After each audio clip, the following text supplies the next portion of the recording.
Hey out there, what's up? I'm James Sajiva with Korg USA, and I'm very happy to be showing you this great new product that we came out with. This is the Korg Padkontrol. What's up? You got your boy Dyreck, aka Native Shades, reminding you to like and subscribe. Cause today we're gonna be talking about the Korg Padkontrol. What had happened was the Korg Padkontrol. Now, around 2005, Korg, the mighty Korg, decides to put out the Padkontrol. Now, it was kind of modeled after the MPD series, but something was a little bit different with this. Something was a little bit special with this one. You had 16 pads, 16 banks, 16 scenes. You had on the bottom left of the Padkontrol an X and Y pad box, where if you slid your hand through the X and Y section, you can change the pitch, modulation, and the speed of the sound. You could even assign that X and Y section to be kind of like extra pads. You can assign them to trigger notes. It was pretty dope. You had a roll feature, you had a flam feature, you had a hole feature, you had a A port and a B port.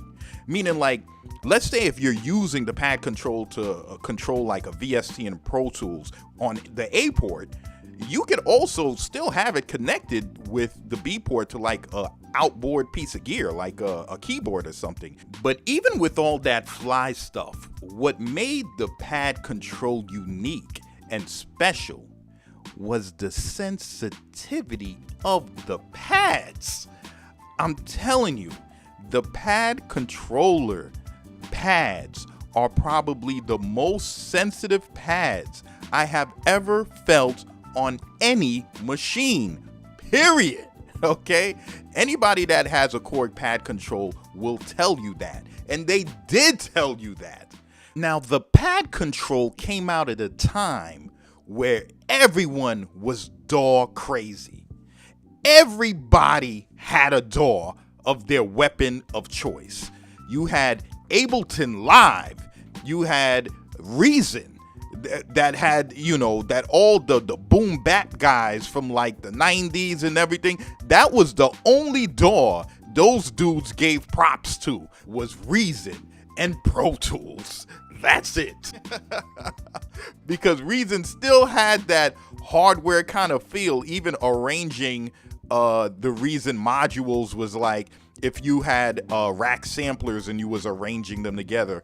And pad controllers were super popular because this was pretty much the era when these DAWs became basically home studios. So you could have your home studio for a cheap price and just basically go in. No longer were you chained to the old heads slamming studio doors in your face or saying, hey young buck, listen, if you want to touch this MPC, you gotta carry my record crates up and down the flight of stairs in my building. Yeah, I know I'm on the 13th floor and it's a lot of walking, but what can I say? My girl likes the view. No longer did you have to be subjected to treatment like that. You just had to get a DAW and have your whole studio set up. So now with the DAW, you get a pad controller, a pad MIDI controller. Now you get the feel of hardware. You get to play your pads out, bang out your drums like an MPC and everything like that. But the Korg Padkontrol in particular was so sensitive. The pads on that unit was so sensitive that master percussion artist David Fingers Haynes, that was like the only MIDI controller that he would use back then. He was tapping them pads 100 miles per hour, just and it was amazing to watch him on the pad controller. That after people started seeing his videos on YouTube of him doing that, people just started getting the pad control left and right. DJs started picking up the pad control and they started programming the pads, the X and Y effect thing, and doing all kind of fly stuff in their performances. Man, I was watching them YouTube videos back then and I ran He ran right to Sam Ash to pick up a pad control. I got one. It was so amazing watching these videos. Sometimes you'd wonder, is there sound in this machine? You got to remember, this is a MIDI controller. You know what I'm saying? I ran home, opened the box. I started using it. I was happy. I was a happy camper. Until I realized, I remember I watched one video on it, and the guy was like, yeah, with the pad control, you get a copy of Easy Drummer, a copy of Ableton Live Lite, another VST copy. I was like, what?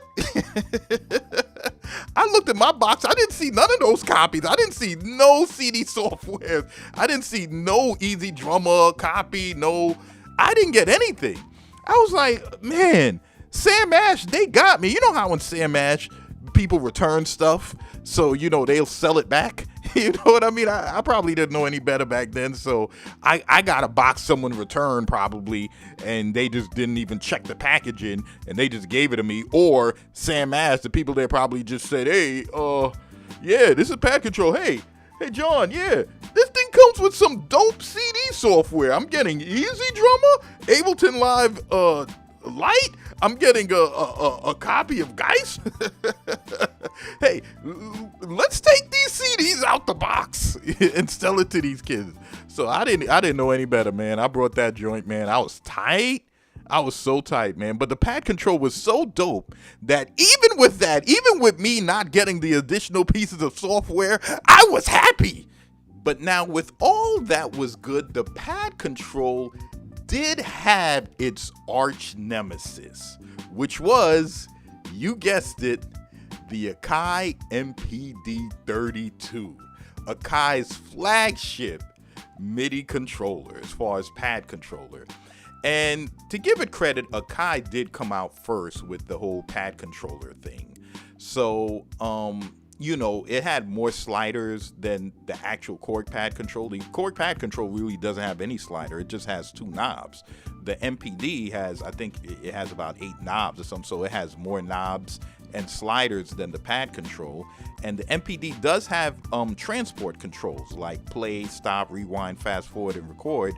The Korg Pad Control doesn't really have that. But even with that, a lot of folks didn't even care. The Korg Pad Control was so good that you was happy with it just because of how sensitive the pads were. Like, I don't know what was up with Akai back in them days, man, but they made the worst kind of pads back around 2005. The pads for the MPD or the MPC 1000 or the MPC 500, them pads was horrible, man. People kept switching out them pads left and right. I used to dream that I could take the Korg Pad Control's pads and put them in my MPC 500. You know what I'm saying? The Pad Control even had a feature that they call native mode, where you can actually shut everything off. You can just shut it off.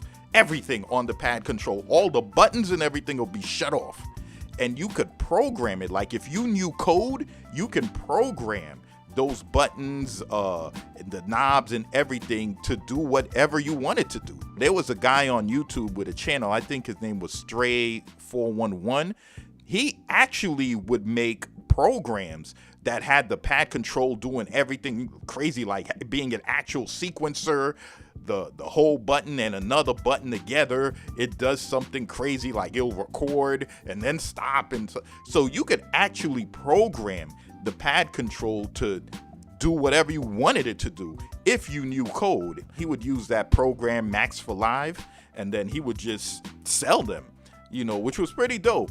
When the Korg Pad Control came out, it was for a great price. It was about $130, $139. So, yeah, when I saw them videos, I ran to the store and got them, man. But, Sam Ash, they got me. They got me. Low key, man, every now and then I still get kind of tight about me not getting those additional software pieces, man. But to be fair, there was one real negative thing about the Korg Pad Control, and that was the dreaded editor librarian. The Pad Control had like the worst editor librarian of all time. The librarian was so bad. I used to think Korg when they developed it, they actually thought of, an actual librarian lady, like the mean librarian lady when you were a kid, and she'll run up to you like, shh, shh, we're in a library, keep it down. Didn't your parents raise you? Shut up. You know what I'm saying? That lady, I used to think Korg modeled their editor librarian after her in particular. You know what I'm saying? Because their editor librarian was horrible, man. It was like, if you're trying to send a bank to your from your editor librarian to the pad control, you'd get an error message. Or sometimes it'll send half the bank and then it'll error through sending the rest of the bank. Or sometimes if you did an update on your Windows or something like that, and now you try to use the editor librarian, it no longer works. Then spontaneously during the day, it works. Then you're really getting ready to use it, and then it doesn't work again. You know what I'm saying? Their editor librarian was the worst editor librarian of all time. But the pad control was so dope that you didn't have to use the editor librarian to program anything. You could do it right on the face of the unit itself, which was dope. All you had to do was touch that program button, touch the pad button, and then you could just turn the knob and go through the different MIDI notes or MIDI channels you wanted that particular pad or that particular knob or something to control. The pad control, it used to be so involved in my studio workflow, but once I started learning keys and everything like that, it kind of been collecting dust, you know what I'm saying? Because now, it's like I want to use the pad control and all that fly stuff, but then I'm like, man, you should practice on your keyboard playing, man. You should practice on your keyboard playing. So I think a lot of folks got, affected like that. Like, I think as they progressed as producers, they used it less and less and less. But no doubt the Korg Padkontrol was a dope MIDI controller when it came out. It's kind of sad that Korg never made a second version of it, maybe one with a sequencer or something like that, kind of like how the BeatStep Pro got their thing going on. I think that would have been dope, but I still give the pad control props, man, for what it was, man. So yeah, that's the Korg Padkontrol. What had happened was so this is your boy Dyreck, aka Native Shades, reminding you to go down low in the description and get that Native Styles drum kit. Well, I'm giving you some of the dopest, illest styles that you ever heard on any drum kit. You know what I'm saying? So this is your boy Dyreck, aka Native Shades, reminding you to like and subscribe. And I'm signing off.